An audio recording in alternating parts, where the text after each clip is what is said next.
حضرت محمد صلی اللہ علیہ وسلم کی ولادت اس دنیا کی تاریخ کا ایک عظیم واقعہ ہے۔ آپ تمام جہانوں کے لیے رحمت بن کر آئے۔ آپ کے وجود سے پوری دنیا میں نور حق پھیلا اور کفر و باطل کے اندھیرے دور ہو گئے۔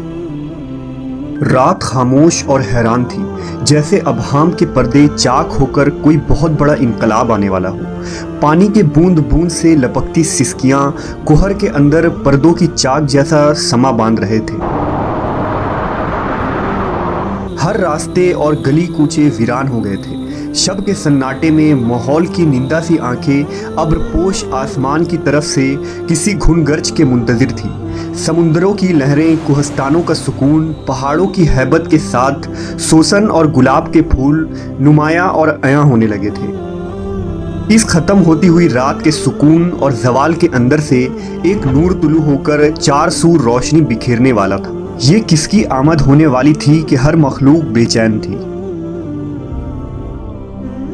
تاریخ عالم میں یہ وہ نرالا و انوکھا دن ہے کہ اس روز خلق آدم کا راز، ابراہیم علیہ السلام کی دعا، عیسیٰ علیہ السلام کی بشارت،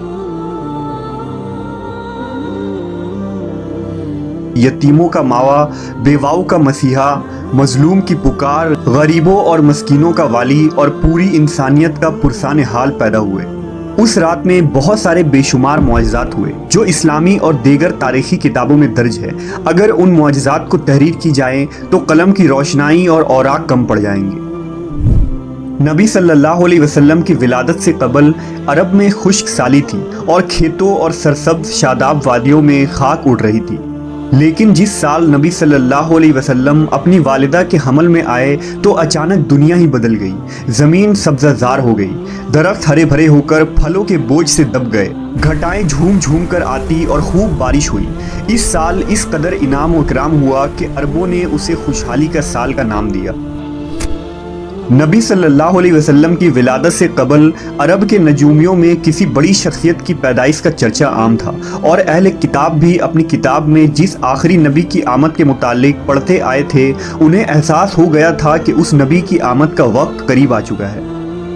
لہذا حضرت حسان بن ثابت جو عرب کے نامور شاعر تھے، وہ فرماتے ہیں کہ وہ 7 سال کے تھے اور یثرب یعنی مدینہ میں رہتے تھے کہ اچانک ایک دن ایک یہودی کو ایک بلند مقام پر چیختے ہوئے سنا۔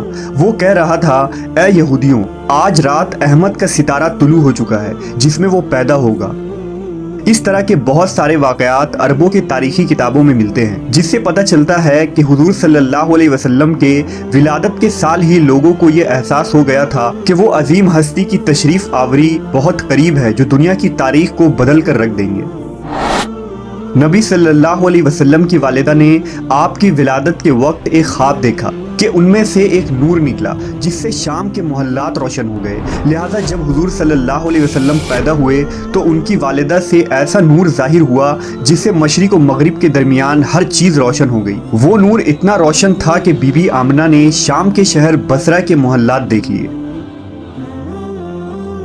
حضرت عثمان ابن ابی عاص رضی اللہ عنہ سے روایت ہے کہ میری والدہ نے بتایا کہ میں اس رات حضرت آمنہ کے پاس تھی جس رات نبی کی ولادت ہوئی۔ میں گھر میں ہر طرف روشنی اور نور پاتی اور محسوس کرتی تھی، جیسے کہ ستارے قریب سے قریب تر ہو رہے ہیں، یہاں تک کہ مجھے گمان ہوا کہ کیا یہ میرے اوپر گر پڑیں گے۔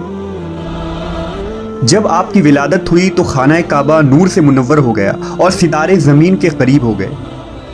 فرشتوں نے آہستہ اور اونچی آواز سے اعلان کیا، جبرائیل علیہ السلام بشارت لائے اور عرش خوشی سے جھوم اٹھا۔ حوریں اپنے محلات سے نکل آئے اور عطر نچھاور کرنے لگی۔ بی بی آمنہ کے گھر میں عدن سے پرندے بھیج دیے گئے جو اپنی چونچوں کے ذریعہ موتی بکھیر رہے تھے۔ بی بی آمنہ کے ارد گرد فرشتے کھڑے ہو گئے اور انہوں نے اپنے پروں کو پھیلا دیا۔ بحر و بر کی ہر مخلوق تسبیح کرنے لگی اور امام کائنات کی آمد میں جھوم اٹھی۔ مشرق کے چرند و پرند مغرب کے جانوروں کے پاس مبارکباد لے کر گئے اور یہی عمل آبی جانوروں نے کیا۔ نبی صلی اللہ علیہ وسلم کی ولادت سے کفر کے ایوانوں میں بھی ہلچل مچ گیا۔